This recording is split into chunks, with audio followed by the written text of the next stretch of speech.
ರಾಜಧಾನಿ ಬೆಂಗಳೂರಿನಲ್ಲಿ ಪುಡಿ ರೌಡಿಗಳ ಅಟ್ಟಹಾಸ ನಿಲ್ತಾ ಇಲ್ಲ. ಐಸ್ ಕ್ರೀಮ್ ಪಾರ್ಲರ್ ಬಳಿ ದಾಂಧಲೆ ನಡೆಸಿದ್ದಾರೆ. ಕ್ಲೋಸಿಂಗ್ ಟೈಮ್ ಅಲ್ಲಿ ಬರ್ತಾರೆ.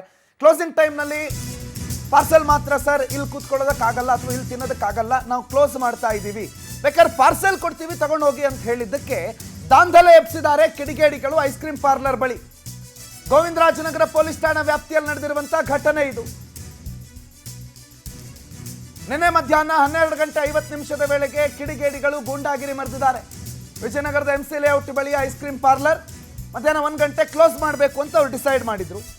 1 ಗಂಟೆ ಕ್ಲೋಸು ಅಂತಂದ್ರೆ 1 ಗಂಟೆಗೆ ಶಟರ್ ಕ್ಲೋಸು ಅಂತ. ಹಾಗಾಗಿ ಒಳಗಡೆ ಕ್ಲೀನಿಂಗು ಅದು ಇದೆಲ್ಲ ಮುಗಿಸ್ಕೋಬೇಕು. ಭಾನುವಾರ ಆಗಿತ್ತು ನಿನ್ನೆ. ಸೊ ಮಧ್ಯಾಹ್ನ ಎಲ್ಲ ಮುಗಿಸ್ಕೊಂಡು 1 ಗಂಟೆ ಕ್ಲೋಸ್ ಮಾಡೋಣ ಅಂತಿದ್ರು. ಇನ್ನೇನು ಕ್ಲೋಸಿಂಗ್ 10 ನಿಮಿಷ ಇದೆ ಅನ್ನೋಷ್ಟೊತ್ತಿಗೆ ಇವ್ರು ಬಂದ್ಬಿಟ್ಟು ಐಸ್ ಕ್ರೀಮ್ ಕೇಳ್ತಾರೆ. ಆಯ್ತು ಸರ್ ಪಾರ್ಸೆಲ್ ಕೊಡ್ತೀವಿ ಅಂತಂದ್ರೆ ಕಂಪ್ಯೂಟರ್ ಸಿಸ್ಟಮ್ನೆಲ್ಲ ತಳ್ಳಿಬಿಡ್ತಾರೆ. ಕೆಲ ಹೊತ್ತಿನಲ್ಲೇ ಶಾಪ್ ಖಾಲಿ ಮಾಡಬೇಕು ಅಂತ ಗರಂ ಆಗ್ತಾರೆ. ಬಿಲ್ ಕೌಂಟರ್ನಲ್ಲಿದ್ದ ಸಿಬ್ಬಂದಿ ಮೇಲೆ ಹಲ್ಲೆ ಮಾಡೋ ಪ್ರಯತ್ನವನ್ನು ಕೂಡ ಈ ಪುಡಿ ರೌಡಿಗಳು ಮಾಡ್ತಾರೆ. ನೋಡಿ ದೃಶ್ಯವನ್ನ.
ಖಾಲಿ ಮಾಡೋದು ಬಿಡೋದು ಅವನ ಇಷ್ಟ. ಅವನ ಅಂಗಡಿ, ಅವನ ಬಂಡವಾಳ, ಅವ್ನು ಹಾಕೊಂಡಿರೋದು ಕೆಲಸಕ್ಕೆ ಜನರನ್ನ, ಸಿಬ್ಬಂದಿನ ಅವ್ನು ಕೊಡೋದು. ಐಸ್ ಕ್ರೀಮ್ ಅಂಗಡಿ ಕ್ಲೋಸ್ ಮಾಡಬೇಕಾ ಖಾಲಿ ಮಾಡಬೇಕಾ ಅನ್ನೋದಕ್ಕೆ ಬೀದಿಲೋಗೋ ಪುಡಿ ರೌಡಿಗಳ ಆಜ್ಞೆಯನ್ನು ಪಾಲಿಸಬೇಕಾದಂಥದ್ದು ಯಾವುದೇ ಅವಶ್ಯಕತೆ ಇಲ್ಲ.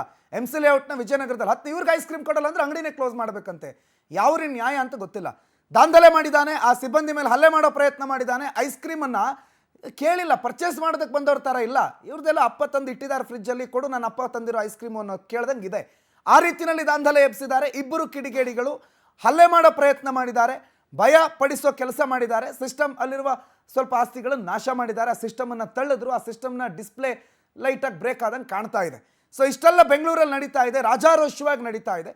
ಕಾನೂನು ಸುವ್ಯವಸ್ಥೆ ಇದ್ಯಾವುದೂ ಇಲ್ಲ. ಬೆಂಗಳೂರಲ್ಲಿ ಅಂಗಡಿ ಒಂದು ಮಾಡಬೇಕು ಅಂತಂದ್ರೆ ಈ ಪುಡಿ ರೌಡಿಗಳನ್ನೆಲ್ಲ ಸಂಭಾಳಿಸೋದು ಹೆಂಗಪ್ಪ ಅಂತ ಪಾಪ ಆ ಅಂಗಡಿ ಮಾಲೀಕರು ಯೋಚನೆ ಮಾಡಬೇಕಂತ ಪರಿಸ್ಥಿತಿ ನಿರ್ಮಾಣ ಆಗಿದೆ.